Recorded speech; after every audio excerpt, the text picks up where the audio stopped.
There's no secret that there's gonna be a lot of good and bad job postings out in the world, but the skill comes to knowing which ones are the bad ones, which ones are the good ones, and then knowing how to basically vet a job and make sure that this job will indeed be a good one or a good fit for you. And in this video, what I want to do is to go through some job postings that I find, more specifically on ytjobs.co, and I want to just read what is out there and give you guys my own thoughts and opinions on this. In this video, I just want to help anybody that isn't sure how to go through a job posting to know whether they're getting a good deal or not. And I think the biggest credit to that can just be whether I myself would be interested in the job, or at least talking to the creator that has posted it. And before we start this video, if you are interested in supporting me in any way, I would appreciate it if you guys could check out my intro to video editing course over at Nebula. This is a course entirely for beginners where I discuss things such as the different jobs that you can have, what kind of software you would want to learn depending if you're going into traditional or online media, as well as even discussing about your computer. You can also check out the Notion templates that Thomas Frank and I use to run our entire operation. So for both the Thomas Frank main channel with over 2 million viewers, as well as the Thomas Frank Explains channel, we use the Creator's Companion template where we stay organized throughout the entire production process. And being an editor, one of my favorite things is having the editor's room where I can see what kind of videos we're working on, what stage the video is in, whether it be in a writing stage or it's time for me to start editing it. And then lastly, having a B-roll checklist where you can put your timestamps and write the kind of B-roll that you need so you can stay entirely organized throughout this whole process. Both of those will be linked down below, and that is the biggest way to support me, so thank you if you do. I really appreciate it. So moving forward, let's go through some job postings, and again, we'll just discuss what I think is good, what I think is bad, and hopefully this will be beneficial for anybody that is interested in applying for these jobs. So let's go ahead and get started. Now, if you want to follow along, you can go to ytjobs.co, and we're gonna go to the top portion here, this little tab that says jobs. Now, again, I am a video editor, so I'm going to quickly categorize this to just video editing. And then here's a listing of every video editing job that seems to be out there. And let's just take a look. Let's see what's out there. So let's start with this one. So one thing I like already really quick is some of these jobs at least have some kind of monetary benefit to you right in the beginning. I think a lot of people should post a little more on at least a pay rate range into what they're looking to pay. And in my opinion, it's just more beneficial for anybody looking for a job because we need to know what we're potentially gonna get paid, which can also always be negotiated. But at least knowing what the starting rate is and then you can negotiate from there is always beneficial. So let's start with this one because this one goes $500 to $1,000 and it says per project. So we're gonna click on it and now we can see the entire listing. So let me go ahead and skim this real quick and then I'll come right back to you. Now, one thing that I do like about this job posting already is that they are looking to pay somebody $500 to $1,000 per project. Now, one of the questions that already arise for me is per project meaning per video that is entirely edited and already delivered, or are they looking for a project as in a video that they want, like a full-length video? Do they want shorts with it? Are they looking for a thumbnail designer? Because sometimes a lot of people assume that video editors should be doing the thumbnails themselves. So it just depends on what kind of project they're looking to pay for. Now, I'm gonna assume this is just video. And with that too, one thing I don't like is this whole thing, because I'm noticing that this is something a lot of people are definitely always asking about, is someone that is an expert at retention editing for YouTube, and they have a percentage on what they would want. I don't think that this is necessarily a horrible thing, but I think that using this as a metric of a video editor's skill level or even them being a successful editor is kind of bad, because a lot of times there's so many moving factors as to what makes a video pop off or not that it's just sometimes just out of our control. Now, we can always put our best foot forward on this for sure, but I just don't like when people always seem to want this right away. It's gonna really just, I don't know, it just doesn't put anything, in my opinion, in a good light. I would much rather discuss retention and all that in like a meeting rather than being told that I need to do this already. Now, another thing that I do like is they're going to let you edit and have a lot of creative freedom, which is always good. It's good to be able to experiment and try things out, especially if you're looking to work with somebody a long time. A lot of time people want to be creative with the editors that they're working with. So being able to have that already is good. But now, my last thing about this that I am not so sure about is they didn't post what kind of software I'm supposed to be using. They're saying per project. They're not saying if this is a full-time, part-time gig. And they're not even posting an estimated amount of hours looking to be put into this. Because for example, if on the low end, they're looking to pay $500 per video, let's assume it's a video, and you work 20 hours a week on each video, so that's like one video a week, you're getting paid $25 an hour, which isn't horrible, but if you're already using up half a week's worth of time for one piece of content, that means you have to cram in 20 hours of more freelance work on the side to make more money. So I need to know the amount of hours I need to put into this because that's gonna value for me whether this is worth pursuing. Last thing too, if you are following along with me and you're looking at this site, is you can also click on the person's name 2 times here. So one on the right side, one up here. You'll get then a link to their YouTube channel or whatever it is that they link to. So you can look at the kind of content they made, and then you can also value the amount of money that you're getting paid, and you can see the amount of work that's going to go into this. And after watching some of these already myself to get an idea, personally, I would not apply to this job. I don't think the pay rate is necessarily horrible to start with. It's more just, I feel this is gonna take a lot more time than I'm willing to invest in it. But by all means, if you're interested in this job posting, I wouldn't say it's horrible, but definitely ask some of the questions that I brought up. Okay, let's move on to another job posting. So now we're gonna go to this one. All right, so looking for skilled editor, 1 video per week. Alex Hormozy style.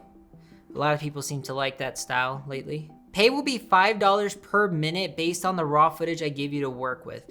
For example, if I give you 20 minutes of raw footage to edit, the pay for that video will be $100, regardless of how long the final edit ends up being. On average, you will be working 45 minutes of raw footage, which comes out to $225. And there will be bonuses based on the performance of the video. Hold on. Okay, I'm gonna be very honest. This is such a curveball to me. I have never, in my 13 years, and I mean this, have gotten offered to get paid depending on the amount of footage that somebody recorded and given to me. This is the first. Okay, I looked more into this. I am very confused. So one thing I don't understand is this person, Matt Gray, is looking to hire a video editor, looking to pay, let's say at most, okay, I'm gonna bust out the calculator here. At most $225, if that, for the video, no matter how long the video is, no matter how much work goes into this video, right? And this is a full-time gig, so if I'm getting paid, if I'm working one video per week, so if this one video takes 40 hours a week, so 225, divide that by 40 hours a week, you're getting paid $5.63 for this. 225 for one video a week, so that's 4 videos. You're getting paid $900 a month. I'm gonna tell you right now, this is an absolute no, and this unfortunately is an example of a really, really bad job posting. Not only is this gonna be a full-time job, but if I'm getting paid this much money for the amount of work that's going into it, and you're saying that there will be paid bonuses based on the performance of the video, some of which I cannot dictate. I cannot dictate a day where a lot of people seem to really be on YouTube and this video gets more promotion. I can't dictate the algorithm. I can't dictate who necessarily always stays and watches. I can do my best editing all the time, but to know that I'm only gonna get paid more if the video does well means that I'm leaving it up to chance, and I'm not gonna do that. And it doesn't matter how long the video ends up being, you're only getting paid a set amount of money based on the footage that they record. No. Now, I'm not here to bash anybody, but let me just state this. If you're looking for an editor and you're looking for them to work for you full time, that editor, that person that does this work, deserves to be paid a livable wage, and they deserve to be fairly compensated for the amount of work, overtime, and the amount of skills that they are bringing to the business. So for this job posting, this is an absolute F. I highly advise everyone to avoid this. This is not worth the time at all. Okay, this one looks interesting. Shadwild Clay. Okay, full-time, on-site, Las Vegas, Nevada, so you gotta work there. Starts as soon as possible, $50,000 through $80,000 per year. Now we're talking, and now that sounds already a lot more reasonable than the last job posting that we just saw. I like that they put that you gotta know experience with Premiere. Final Cut is nice to have, but they're currently in the Adobe suite, which is very good. And then for the rest of this, it just sounds like normal, you know, editing jargon stuff where they want someone to optimize their footage, be good with organizational skills. And I gotta say, so far, this doesn't sound that bad in terms of a job listing. Now, the next thing you wanna do, like I mentioned before, is click on their channel, take a look at the content they make, which I'll do right now, and then I'll give my final thoughts at the end.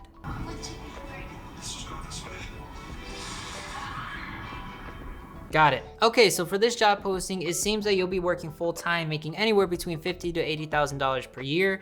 I gotta say, this is an example of what I consider to be an actual good job posting. Not only are they explaining the expectations that they have from you, whether it be the editing software, the skills that they're looking for, and as well as what they're expecting to offer you. They're gonna give you a salary, which is great. They're gonna give you full-time work, which is good as well. They're gonna give you a place to work at, which is on site at Las Vegas. But now the question is, do you have the skills required for the job? So I'm gonna say this, if this job interests you, I am very pleased with this job posting. It's very informational, and at this point, if I needed a job, I actually would apply for this and would love to discuss with them the possibilities of me working with them. So yeah, give this one a thumbs up. Go and apply. So I'm gonna look for one where it isn't as big of a YouTuber in terms of just subscriber counts, which has nothing to do with the job or anything. It's more so, it's just when someone that is less high up there, they're more willing to work with somebody new. So let's just see what we can find. Okay, 173. Let's look at this one. All right, so $100 to $150 per project. This is remote, right away, short form. Do you really watch anime? Or do you watch anime? Are you good at editing? We'll be putting out 4 to 8 shorts a month at a price of $100 and $150 each. You must be able to edit videos like this, which they give an example and links to examples already. That's always good. Job requirements, perfect. You must know Premiere Pro. You must be able to source anime clips. Ooh, okay. Must know motion graphics and must take feedback well. Multiple revisions. Yeah, let me take a look at what they do.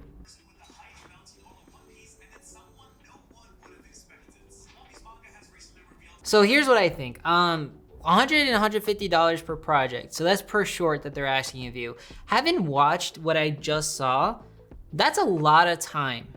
Like a lot of time that's gonna be put into this. Now, unless you are amazingly fast at doing motion graphics work, amazingly fast at being able to source anime clips, and amazingly fast to do all of this in a very fun and jumpy way while doing multiple revisions, I don't think this is actually a good job posting. Now, assuming that we get the $150 promise, you divide that by 10 hours, I'm just assuming here that it's gonna take you 10 hours to do each sort. You're getting paid $15 an hour, which is a very low end amount of money for the amount of work that you're gonna be given.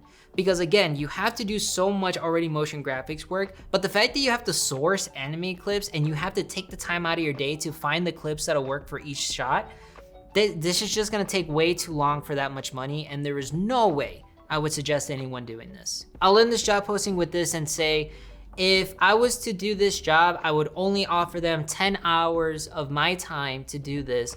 And that 10 hours is gonna be already the equivalent of working $15 an hour. That is less than minimum wage in Colorado, at least for the editing sphere, and I am not doing that. So this is gonna be something I think is bad. I would definitely pass on this.